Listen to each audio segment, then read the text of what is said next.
Hey there, it's Jeff Luther, and you are diving into the podcast for the Service Business Blueprint. This is where I walk with you and help you unlock the secrets to building a thriving service-based business.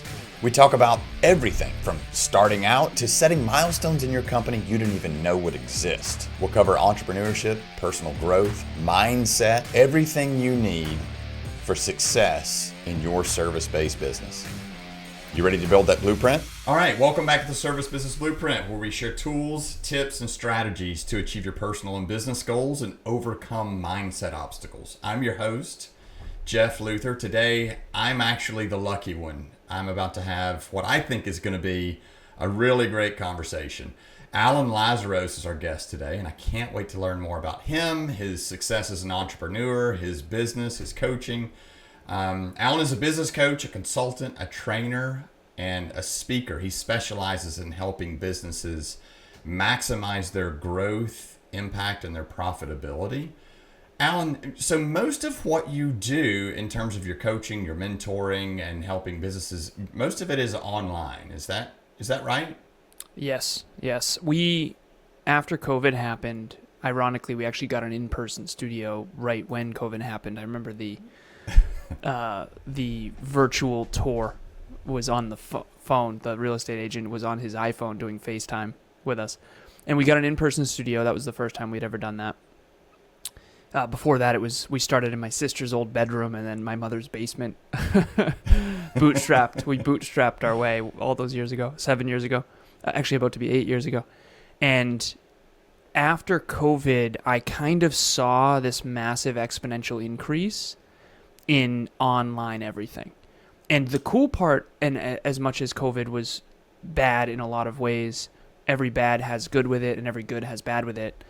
And the good side of COVID from a tech perspective was all the tools, the virtual tools just got really good really fast. I mean, Zoom almost overnight gained, you can look this up, I think it was 50 million users almost overnight with COVID. Because all of a sudden everyone was in lockdown and everyone needed online conferencing. So it went from a tool that you use sort of to operate to the only tool you can use to operate a business. And so after that, I just decided, Wayne Gretzky used to say, I don't skate to where the puck is, I skate to where it's going to be. Yeah. And Kevin and I, my business partner and I just knew that online was the future. I just playfully joked with you, you're Gen X, I'm millennial, and then Gen Z. Gen Z is going to be fully online. I mean, those people aren't even going to leave their house. I say that tongue in cheek, but the truth is you can go to any shopping mall on a Wednesday and realize, okay, so this is pretty empty. And whoever invested in all that real estate, you can see just empty buildings all over the place. Yeah, they're turning them into churches and shit now. And honestly, I think their commercial real estate is going to turn residential because we need places to live. And I think commercial real estate's in a lot of trouble. And again, only just because if you look at e-commerce and the growth of Amazon.com, for example, and all these other retailers, Walmart's online now, Walmart Plus and Uber Eats and all this delivery services. I mean, the world is just becoming perpetually more virtual, and that's not going to stop. And so I just decided, you know what? Let's create a holistic self-improvement company that's entirely online, because most of the other people in this space, like the Tony Robbins and the Darren Hardys and these different people, Brian Tracy and Og Mandino, all these people, they all had in-person events. And so we created our first hybrid event this past March 2024, and it was half virtual, half in person, and we sold more virtual tickets because our audience is global than we did in person. And so Kevin and I are like, you know what? Next time, let's book a little conference room. Let's invite the team in. Let's get an Airbnb, have a team retreat sort of weekend, and then let's sell virtual tickets and do an online virtual event that's a full day where you can sit in your robe and still attend. Do you have to wear a robe? Yes, it's required.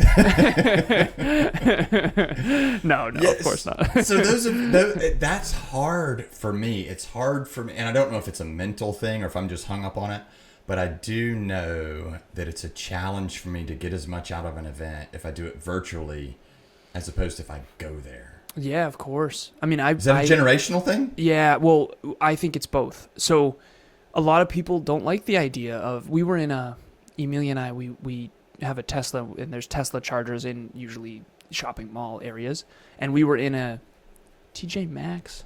I don't even know. Macy's. We were in a Macy's. And the place was empty.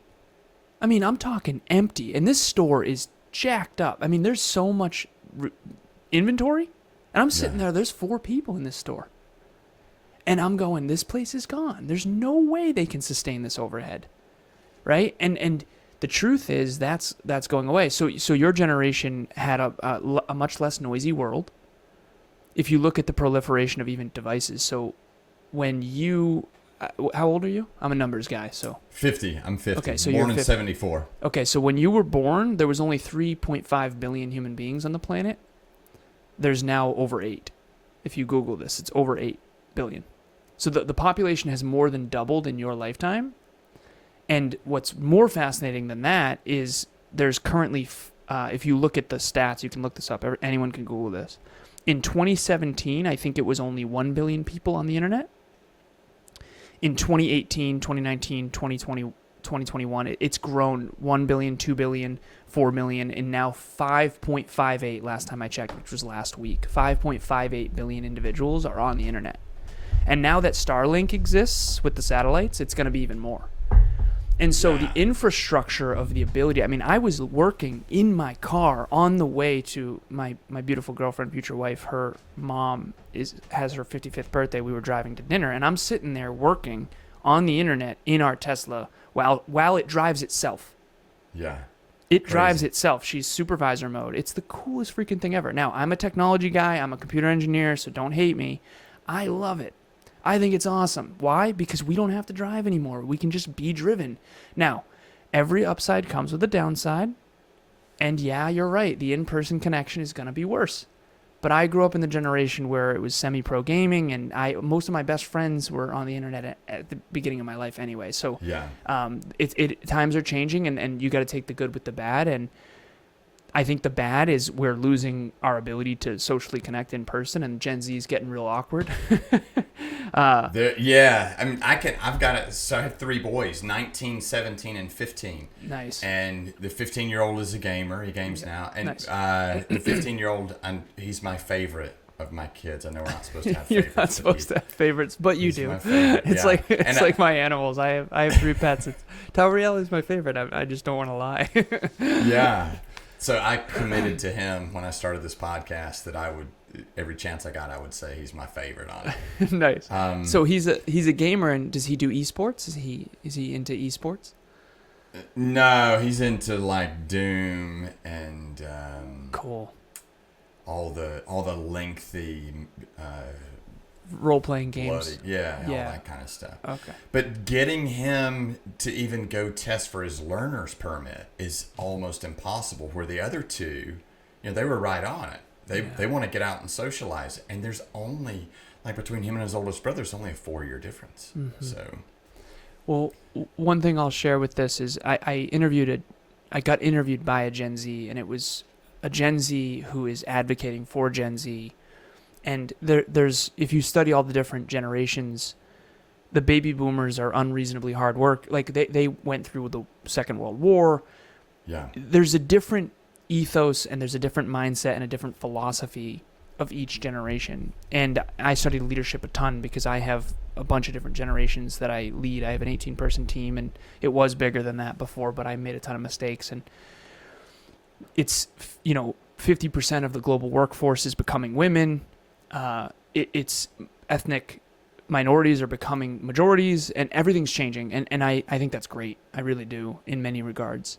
But it comes with this leadership challenge of how do you take all these different cultures, all these different backgrounds, all these different countries, all these different ethnicities, and how do you collaborate globally? I mean, I told you earlier, I haven't met half my team in person. The director of half my team, her name is Ron, we've never even met in person. And she runs half my company. I can't do it. Yeah, we did the same thing. We've gone virtual, and of course we have field service folks, people that have to get in a car and go where work is. But now everybody else is virtual. We did that last November, so it's been a year, and it's hard for me. Tough. If someone, and you seem to be doing it well. You guys are successful. I know a little about you. If someone's wanting to do that, I didn't take anyone's advice. I just bit the bullet and went for it. But if someone comes to you and says, hey, we're thinking about going virtual. We have an office staff of 6 folks and we're going to go all virtual. Could you coach them through that? Like, what are some high points, like 5 things to watch out for? Awesome question. Love this interview already. Thank you for asking. So the first one is you have to have a runway.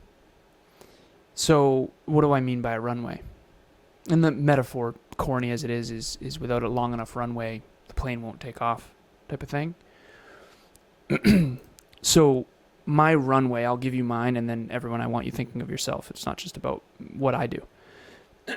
So our company has 11 departments that are not in coast mode. We had 22. Our overhead was too much. We expanded too fast.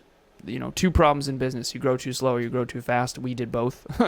Then I said, Kev, we're going to die because our payroll is too much and we need to. I basically went to him and I said, Kev, which departments will we go out of business without? And we took 22 departments down to 8.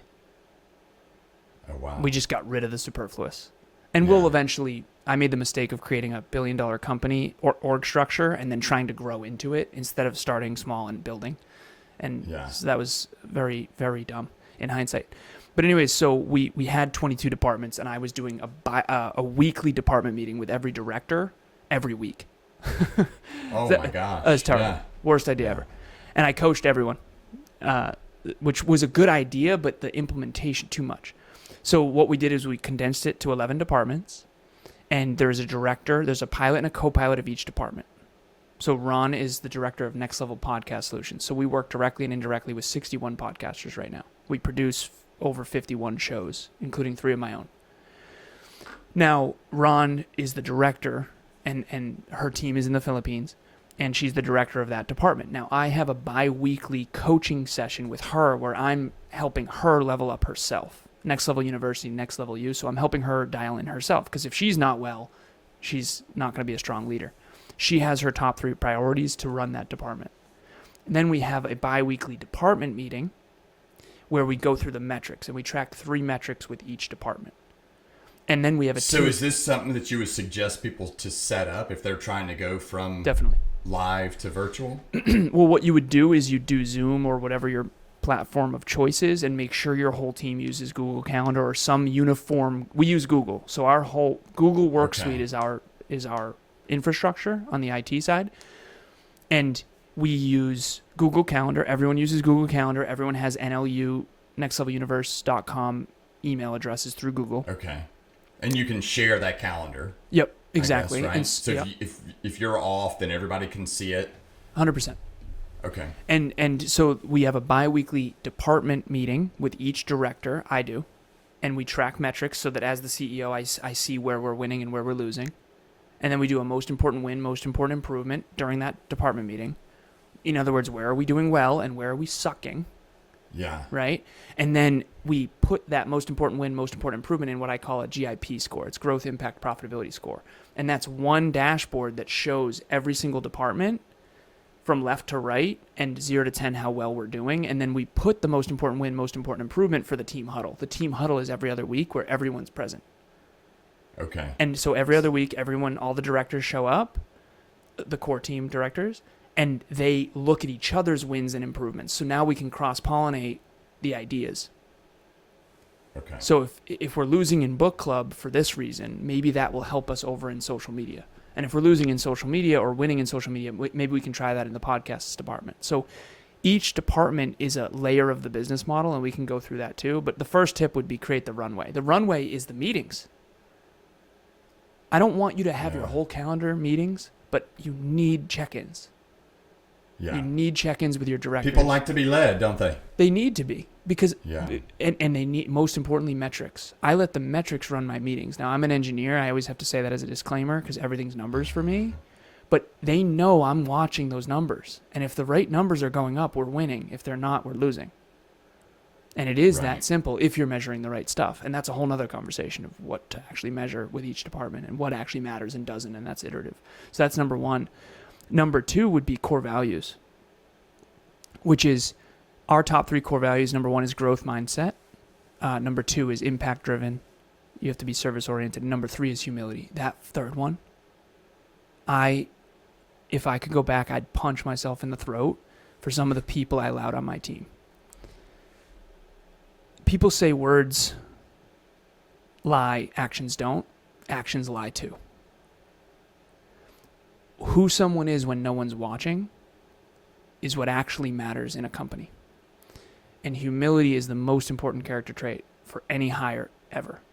So this is what I now understand. I didn't understand before. If you have work ethic and humility, and you have gratitude, and you actually want to earn your way to success and fulfillment by adding value, you're going to crush it at NLU. It is a great place for you.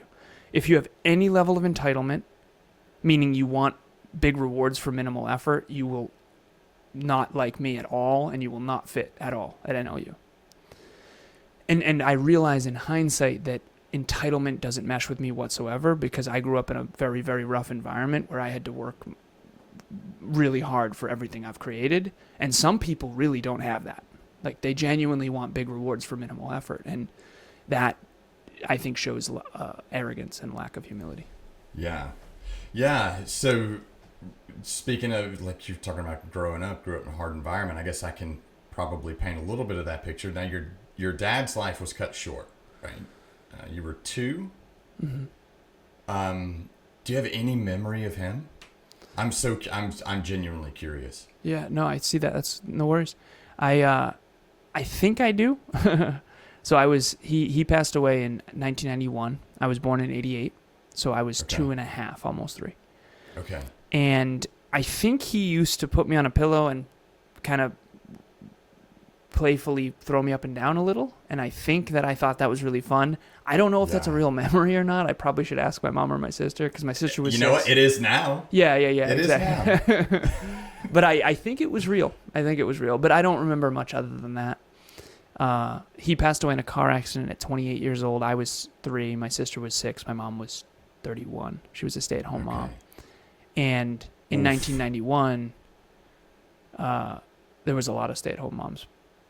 Or parents back then, more moms. Now there's more stay-at-home dads than there ever have been as well. Yeah. But anyways, so yeah, and by the way, I just want everyone to know, I always have to give this disclaimer. Everything's numbers for me. So when I'm contextualizing everything, I have to say every number. Like, I needed to know how old you were. Because I can't understand the world unless I know the numbers. Oh, wow. That's fascinating. Yeah. All right. So that lays out a little bit of your future then from that point. Your mom's a stay-at-home parent, a stay-at-home single parent. And I will say, having gone through a divorce myself, with 3 kids, there is a special place at the end of this thing, whatever you call that special place, heaven or whatever you want to call it. There's a special place for single parents. That's for sure. So then your mom had to figure it out. Mm-hmm. So I get it then. Then as you adult, you have to figure it out. So I and you did. I am, when I look back, so I started doing therapy in my 30s, and I've always been sort of rewatching the movie of my own life, and I realize now I'm such an esoteric weirdo, but I have a really good memory. And so I can rewatch the movie of my own life in my own head. I have every memory. I can literally go through my entire childhood house right now in my own head. I remember Emilia's mom one time said, "Do you have a photographic memory?" I was like, "I don't know. I never thought about it." And she said, "Close your eyes." And I said, "Okay." And she said, "Can you see the whiteboard? Can you read it?" And I said, "Yeah."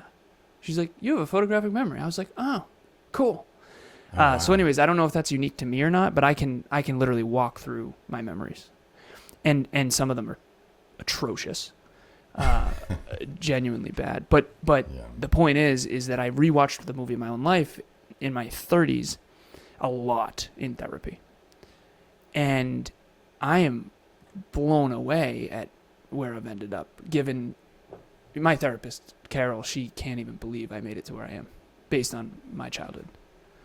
I'm going with that's a positive thing because you're doing well from my perspective. I am unbelievably grateful. That I can say. But it was, some of it was atrocious. Gratitude can be elusive sometimes, for sure. So then you followed suit then, all right? Kind of, I think what might have led you up to where you are now, I think you had did you have a bit of an existential crisis after your own car crash at what, you were 26? 26. 26? Yeah, so father passed away when he was 28, had a stepfather from age 3 to 14. Stepfather left at 14. My real last name is actually McCorkle. Lazarus is his last name. Okay. People ask me, why didn't you change your name back? And the truth is, it's part of my story. So I don't want to change it. I feel like it's part of... I chose it. My mom asked me, do you want to take his last name? And I don't know if that's a 7-year-old's responsibility. But I did. I said yes. And I chose that. And so, yeah, I mean, I think it's a part of who I've become. I think all these things that scar us also shape us. And there's a way to build yourself stronger through it all. And I'll never forget that I'm actually a McCorkle, by blood and all that kind of stuff. But anyways, so the shortest possible version, in some ways, I kind of lost 3 families by the time I was 14 because my stepdad left, took his entire extended family with him, haven't seen or spoken to any of them since, not a single one of them, which I realize now is weird. It's just weird. Yeah. We didn't associate much with the McCorkles after my stepdad came in because we were sort of being the Lazaroses. And then my mom gets in a fight with my Aunt Sandy. She ostracizes us from that side of the family, and to this day, I've only seen 2 individuals from that entire extended family. And so by the time I'm 14 years old, we did reassociate with the McCorkles after my stepdad left. But that was kind of like them seeing a ghost a little bit because I look just like my dad. A lot of my mannerisms are similar, and we never really fully, we're not super close.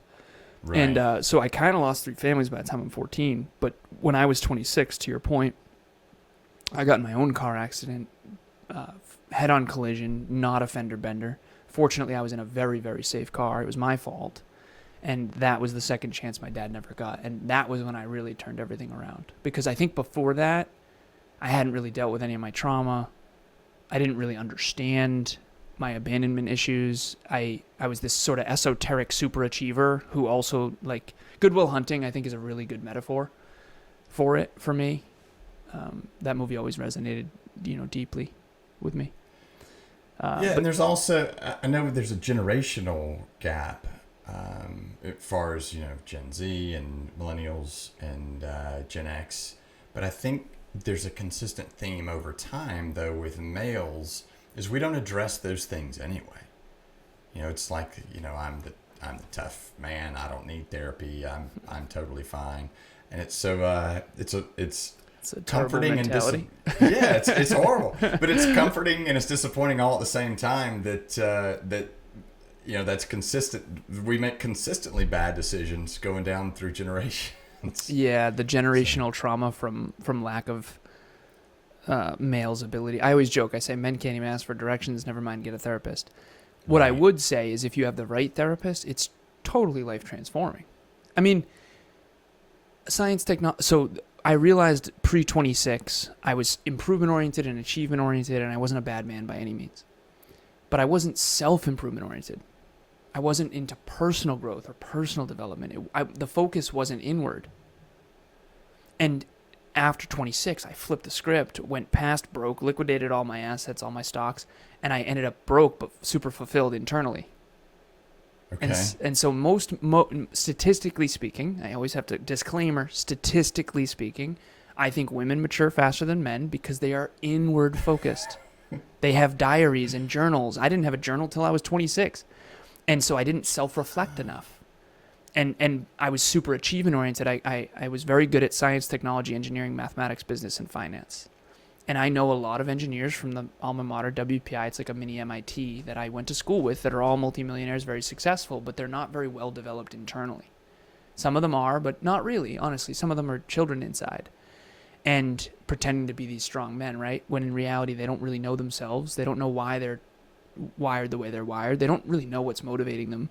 And the only reason I do, to some degree, is because of my car accident, because that was my existential crisis of I have got to figure this out. I got to go inside because I used to drink too much and too often. I was a 1% earner globally in my early 20s. I had tons of money. I was a broke high school and college student after my stepdad left. So I had all this money, Vanguard account, tech stocks, paid off $84,000 worth of college debt in a single year. And I was achievement oriented but I wasn't self-improvement oriented. And I flipped the script hard on that. And now I'm allowing my external success to be a byproduct of who I am and my own self-improvement rather than trying to achieve to maybe, I don't know, prove myself or something. Yeah. I guess so. Then a lot of that has led you where you are now with the coaching. Now, I know you do. I know you mentor businesses. I know you do a lot of business coaching, success coaching. Do you do personal, like life coaching as well? Well, so I appreciate the question. So I've been mentoring for 10 years officially. The first 2 years were free, so I call it mentoring. And then I've been coaching for 8. And I started out as a fitness coach. I was a life coach for a short time. I was a peak performance coach. I was a mindset coach. I tried all the different hats on. I was a business consultant for a time, which was more implementation. And then I eventually landed on business coach. Now, the reason why is because people don't pay for self-improvement. But they do pay to help you grow their business. So I had one client who made $450,000 in a single week in crypto. And I realized I got to coach his whole team. It was awesome. And this is before the whole thing collapsed. But anyways, so our whole tagline at NLU, Next Level U, pun intended, Next Level University, Next Level U. So I'm Alan version 3.6. My birthday is in a week. It's actually on Sunday, and I'm going to be 36 years old. So I'm Alan version 3.6. And Alan version 3.6 is way smarter, way stronger, way more capable, way more aware, way more centered than Alan version 3.2 or 2.5. And so level up yourself, level up your podcast, level up your business is our high level sort of tagline at this stage. But really every business owner comes to me and has the same problem. You just need to improve yourself. I mean, yeah, I can give you org structure and I can give you tactics and strategies. And most people need strategy because they aren't maybe very good at the chess game of business. But ultimately what it comes down to is they're too cowardly or it's so I do goals, metrics, habits, skills, and identity. Identity is 90% of it. And that's the improve the self part. So we got to go inward every time. I mean, I'll set up your system, metrics, habits, and skills. But if you don't go inward, you're not going to be a strong enough leader to actually amplify or scale this thing. Yeah. Yeah, that is an interesting perspective. So I know that you said, did you say peak performance coach? Is that a Tony Robbins coach? He does, I think, business strategist. Okay. I think you're thinking high performance, which is Brendan Burchard. Okay. Yeah, peak performance coaching was my my own little label. I have something called peak performance tracking, a PPT, that I have many. Yeah, I mean, I come off as pretentious. I have hundreds of people tracking habits. I'm very grateful at this stage. I think I have more people tracking habits than almost anybody. And I'm very proud of that because it's unbelievable. If you said, what's the one tactic that has made the biggest difference in your life? I started tracking habits after that car accident. I had these little notebooks. With a mechanical pencil, I would check off foam rolling. I would check off exercise. And I now do it in Google Sheets. It's all free. And I do it with all my clients and all my team members. And I think it's like 114 people that I, help with this. Right. And it's unbelievable what happens. I coach a famous model in Dubai. I coach, someone 16 years old starting a YouTube channel, someone in New Zealand who's been in business for decades, who's a multimillionaire. It's every one of us needs to stay on track. And if you don't track, you're just winging it. And some people are good at winging it. I think that in your early days, we talked about how you were really good at winging it and you worked, 80-hour weeks. But imagine what you could have done if you actually focused on the fundamentals that really moved the needle most. Oh, man. Yeah. Systems. It's amazing what putting systems in place helps ordinary people like me do extraordinary things. Nice. I'm reading a book right now. It is I Know What to Do, Why Can't I Do It? Cool. Which sounds very, kind of aloof, right? Like just all theory. But it's written by a doctor and it explains why we don't do it. And and the biggest thing is habits. Yeah. Like your habit, you get to work and your habit is to go get coffee. Yep. Then you do this thing with the coffee. You drink the coffee like it's like 7.5 minutes or 8.5 minutes or whatever the number was that he gave. I know someone that's a numbers guy. That's why I gave the number. I appreciate it. And then he said, you set the coffee down, then you do this thing, then you do this thing. So you have these habits and you stay in that same habit over and over. And until you start tracking like what you do for your clients, until you start tracking those habits, nothing changes. Well, it brings so much awareness to where you're doing a great job and where you're not. Yeah. So my client Nikita, the model from Dubai, she's my newest client, so I use her as an example. We set her up with a little tracker. We have what I call a G3 tracker, G3 target, which is I have mine. So mine's podcasting, training, and coaching. Those are I try to stay on target. Those are the 3 priorities for my career. So that's all I do. It's what I try to do the most of. It's not all I do, but it's what I'm optimizing for. And this is a podcast. So right now, boom, podcasting. Okay, and podcasting leads to training. Training leads to coaching. So it's 1 to scale, 1 to several, 1 to 1. And they feed each other. And, the one-on-one coaching is more credible because I have the podcast. So, but anyways, so everyone has a G3 target. So she wants to be an actress, all this stuff. We create our G3 target. What are your top 3 priorities? We have 50 days left in the year as of today. And what are we going to do about it? Now we track a metric under each of them. Modeling gigs, acting classes, like what's the metric? And then we track habits. There's 3 habits under each. So what brings modeling gigs? Oh, answering my DMs or posting on Instagram or whatever it is, right? So I'm just making this up, but she just tracked habits. She's a weekly client. We've been doing it for 2 weeks, and it's unbelievable. Okay, so you're not doing this ever. Right. Why not, right? There's some sort of courage that needs to be injected. You have too much uncertainty or you don't know how to do it, and you need to look in the mirror and say, where do I suck? Like, where am I sucking? That's the focus. And you can overcome it. And then you got to go underneath that of why aren't I actually doing it? And usually you'll find fear or lack of courage or lack of self-discipline or lack of grit or whatever. What about, do you ever find that some people just need permission? Yeah. They just need permission. Well, which is crazy. The permission piece is permission to be disliked. Yeah. Yep. Yeah, sorry, I should have taken that one step further. Yeah. No, but that's a lot of it. For me, that was, even on this episode, me at 27 could never have said half of what I've shared with you today. I never used to say, disclaimer, I'm an engineer, everything's numbers. Everyone would just know I was different and not know why. And I was such a social coward. I couldn't share. Listen, I think most people are lazy. It's not my fault. I just think. And then Kevin says, why are they lazy? Why aren't you just really hardworking? I said, I guess it's both. Right? Maybe it's both. I'm not trying to be unkind, but if you are a business owner and you're lazy, you're screwed. Yeah, and I think we would have to define lazy. I don't disagree with you, but I would probably say if I had a choice of 2 words, I would say most people are complacent. Yeah, that's a good one. Like they're just satisfied. They're just Well, if you're satisfied in business, you're in trouble. You're on your way out of business. Either way, if you're lazy or if you're satisfied, either way. Well, it goes deeper too because it's a spectrum, 0 to 10. And I do this all the time. This is another cheat code you leading your team. 0 to 10, how fulfilled are you? 10 being the most fulfilled you've ever been, 0 being the least fulfilled you've ever been. People say 10. It's like, okay, perfect. You're in alignment. Let's rock and roll. I do that all the time. And now I know we're good. Client comes to me, struggle bus. Okay, let's trim the rose bush. Let's lower some of the habits. Let's lower the bar a little bit. Let's get you some momentum. You come to me crushing.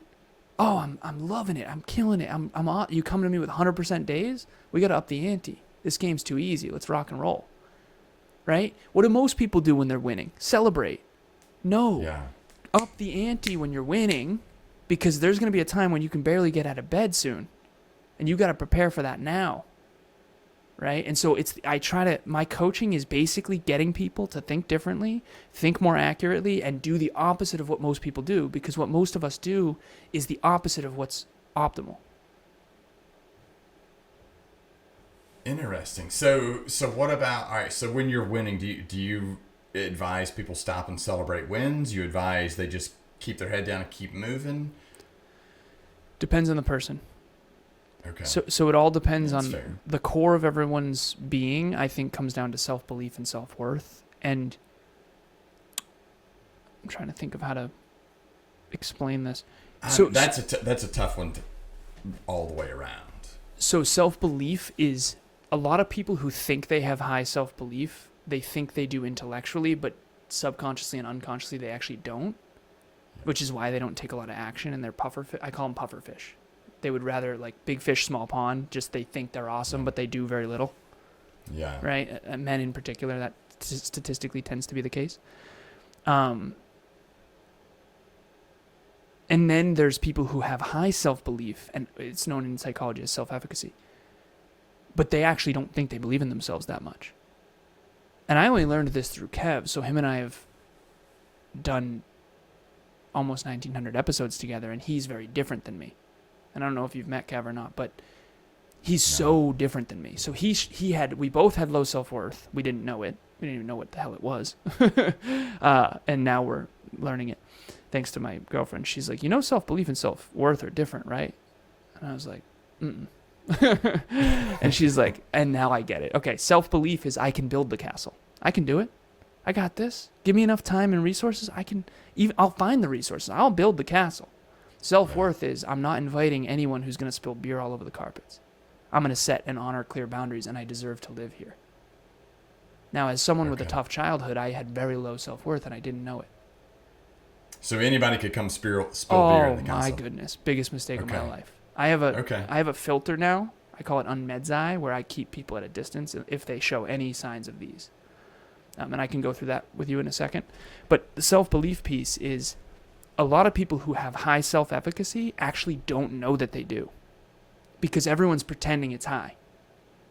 So I always say this: why would someone with level 10 confidence have level 2 goals? Because it's fake. Yeah, but is that would you say that's more the fear of failure or the fear of success? Fear of failure. So there's 3 ways we lie to ourselves. There's we inflate, deflate, or we omit. So people with low self-belief inflate because they don't want anyone to know they actually don't have high self-efficacy. They don't believe in themselves deep down. Yeah. And then they get insecure around people who do have high self-belief.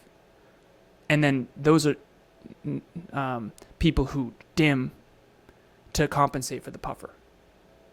Okay. So like I'll lower in the past. I don't do this anymore as much because I'm actually grown up like a little bit. Before therapy, I would just dial myself down, make sure that you're the dominant and just pretend to be dumber than you instead of actually be honest when I think you say something unintelligent. Yeah. And you haven't. You've been, this has been great. But I would literally be so much smarter than other people, but no one would ever know it because I was such a coward socially. And everyone else is pretending to be smart. They're actually not that smart. And the really smart people don't stand up to them because they're such low self-worth. Engineers in particular usually have high self-belief because they have mathematical certainty. Everything's a formula. And it's narrow. And the knowledge is generally not the knowledge, but the comfort. Your comfort in the knowledge is generally narrow. Is that accurate? What I would say is that anyone who has an engineering degree or is an engineer or considers themselves an engineer, they have a modality of thinking that's mathematics, formulas, statistics, and numbers. So they have very high mathematical certainty to produce outcomes. It's a good analogy is you're not gonna question whether or not you can make the chocolate cake when you know the recipe. Right. And so I come off as super arrogant externally when it comes to external results. Like I could lose 10 pounds in 10 weeks. I know the formula. It's not that hard to do it. Right. Yep. But for most people, that's actually really hard. Yeah. So I come off like an ass. Yeah. And I now realize that. So now I'm an engineer, disclaimer. Now you're not going to hate me. Your insecurity is not going to puff up. I'm not going to go docile. But all this comes down to self-belief and self-worth. So you got to check in with what your real level of self-belief is. Your real level of self-belief and self-worth is who you are when you're by yourself. What you think of yourself when you're by yourself is what this game is actually about. Yeah, but that's all scary shit, right? Mm-hmm. When we start asking ourselves those questions, those sometimes are the questions we don't want to know the answers to. And that's what the car accident, fortunately, the good part of the car accident was for me is it got me to think about who I am and what I am when I'm by myself. And it got me to realize that I had abandonment issues. It got me to realize that I was a social coward. It got me to realize that I was a super achiever in some ways to try to prove to my stepdad my own value. I didn't know any of that before because I was so focused on doing rather than actually reflecting on who I actually am. Now, some people overly reflect on who they are. They're super emotionally intelligent, but they don't actually do that much. And that's a grit conversation. So self-discipline and doing is very important too. But we all have to work on it. I always say this, if what you wanted was what you needed, you'd already have it. I wanted more coaches and mentors. I had millionaire coaches. I had a billionaire coach. Like, I needed a therapist.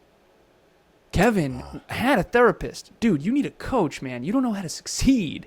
I'm not trying to be mean. You just don't know the formulas. Yeah. He needed the how-to. He doesn't think systematically. He doesn't think in systems. Yeah, we're not all built the same. Mm-hmm. When you had your car accident, was all of this immediate for you, or did it take you, like, were you bitter after the accident, or was it immediate where you're like, holy shit, I just got a second chance and I'm starting, this is ground zero and I start right now? Well, so I have these 3 circles of the ego, I call it, and the outer circle is who you want others to believe you are, and then the next circle in is who you want to believe you are, and then the inner circle is who you really are.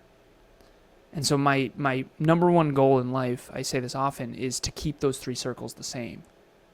Ooh. I'm trying my best to not be different on here. Obviously, I'm transcoding to a different audience. I'm talking to you. So there's going to be certain facets of me that are more amplified. Sure. But overall, I don't want to be different here than I am behind the scenes. And I used to be. I used to inflate, deflate, omit to belong. We all do it. Yeah, I think that's hardwired. I think nobody wants to get kicked out of the group. It's hardwired. We can't help it. We can't survive on our own. But it sounds like you're working to change that wiring in you and in the clients you work with. Yeah, well, the thing is that we are so fearful to not belong that we end up not being our unique, authentic self, which is exactly what the world needs, I think. So for me, I would dim. I remember I used to drink alcohol a lot, and I realized in hindsight one of the reasons is it made me dumber. It put me in the present moment. I'm so future-oriented. And most people aren't. And in the small town I grew up in, I was the only one who thought, 10, 20, 30, 40, 50, 60, 70 years ahead. And so I didn't fit in. So I would drink alcohol to try to belong because I didn't belong. And that's okay. I shouldn't belong. And so my fear of abandonment caused me to shrink myself to fit in. And what I should have done is be okay and have the courage to actually stand out. And I think that's really scary. Do you read any or listen to any Earl Nightingale stuff? Yeah, I have. Yeah. What's the power of thinking big, right, or something like that? Yeah. And this is fascinating to me because two things that are profound is you had talked about all the how successful you had been, and you're like, this really isn't what I want, but he defines success as the perpetual realization of a worthwhile goal. Yeah, it's nice. It's not getting to anything, but it's getting anything. It's getting to it. And then he also says in one of his books, I forget. I'm going to butcher this, but it's shit. I totally lost my train of thought about what did you just say? Well, the Earl Nightingale thing of the we're all climbing a metaphorical mountain that hopefully it's your mountain, not someone else's mountain. Because I did that. That's it, yeah. I climbed the wrong mountain. And then you realize at the top of it, you didn't even want this mountain. And then you get in a car accident, you realize it wasn't your mountain. And then you start climbing the actual mountain. And then this is a mountain that gets higher as you climb it. Yeah. And the real purpose of the journey, the hero's journey, is growth. And contribution. Yeah. You grow more so you can contribute more. It's self-belief and self-worth. All the movies and stuff, I always use Harry Potter as an example because I think it's famous and people can relate to it. But when he breaks the Elder Wand and throws it away, that's when he finally became enough as he is. He doesn't need... And Ron, who's still insecure and defective, is like, no, that's the Elder Wand. Right? He's not good enough as he is yet. And so that's, there's a victim, villain, hero, guide. We all resonate with these films because we resonate with the villain, the victim, the hero, and the guide, because all of them are inside of us. And we have to go on the journey after being victim. The beginning of every movie, victim, tragedy. And then you go and you become the villain and realize that's the worst idea ever. And then you decide to be a hero. And then you realize you're a martyr because you're saving everyone at the expense of yourself. And then you become the guide who actually realizes, you know what? The only person who can save you is you. I will lead by example, but that's it. That's all I can do. I'm only in control of what I say, think, do, feel, and believe. And so all of us are on that same journey. And I think the real reason underneath it is growth and contribution, which is just unbelievable. And quality of life too. But ironically, the people who are focused on growth and contribution end up with the highest quality of life. And I'm just looking at the clock. I'm realizing that I got to go in 3 minutes, but this has been awesome. Sure. And thank you so great. much. I really appreciate it. Yeah. So it was on success and failure. And he talks about, there's no failure by not getting what you want to attain. The failure of man is in conformity. Whoa. So like you're talking about, when we've conformed, then that's considered a failure. Ironically, it takes the most courage. I think humility, courage, and vulnerability. The last thing I'll say here, I took a fire protection class and fire engineering class when I was in college, and it was the oxygen, fuel, and heat is the triangle you need to make fire.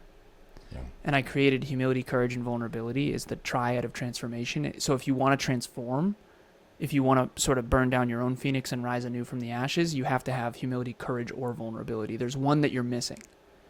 In your intimate relationship, I coach couples. Emilia and I, we've been coaching couples for 4 years now. There's always usually one partner isn't courageous enough to tell the truth because they're cowards like me. Yeah. And usually one of the other partners isn't humble.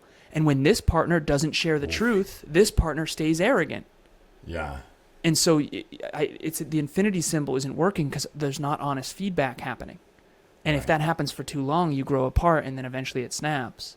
And I've seen no exception to that rule, and I've studied a lot of couples at this point. So hopefully that's super valuable for your audience, and thank you so much. It was obvious you were super curious. I really appreciate it. Yeah, absolutely. Tell us how we can get in touch with you. If anybody wants to talk to you, how do they find you? So I've started saying this lately, and the last thing I want to do is come off as pretentious, but I realize who's for me and who's really just not, and it's just going to be a bad interaction. So if you are humble and grateful and hardworking, and you want to earn your way to success and fulfillment, you're going to love NLU, you're going to love me, it's going to be awesome, and I would love to help you. If you are entitled on any level, if you lack gratitude, and you want big rewards for minimal effort, don't reach out. You probably already turned this off at this point. I'm a try-hard. Some people want massive rewards for minimal effort. I've always been a try-hard. I believe in putting it all out there. I believe in giving your all, and I believe in reaching your true potential, and you can't do that by having a bad A attitude. And so if you have that, just don't reach out. Next Level University, we have a podcast. We're on all the platforms. Next Level U, pun intended, a place you learn to reach your potential. We also have a website called nextleveluniverse.com. And I'm on Instagram, Facebook, LinkedIn. I think I have a TikTok that my team is putting some of our clips on. But Instagram, Facebook, and LinkedIn are the best place. If you do reach out, please just provide context because obviously all of us get a lot of spam. Yeah. Awesome, man. Thanks a ton. I appreciate it. It was a great conversation. Thank you, Jeff. I appreciate you. Probably could have gone on for a while. So. All right, Alan. Until next time.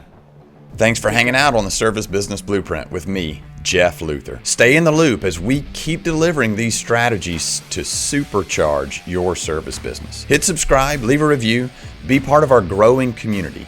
Now you have someone to walk with you as we create your service business blueprint. Until next time, remember, where you focus is where your energy goes. Beliefs turn to things, so choose the good ones.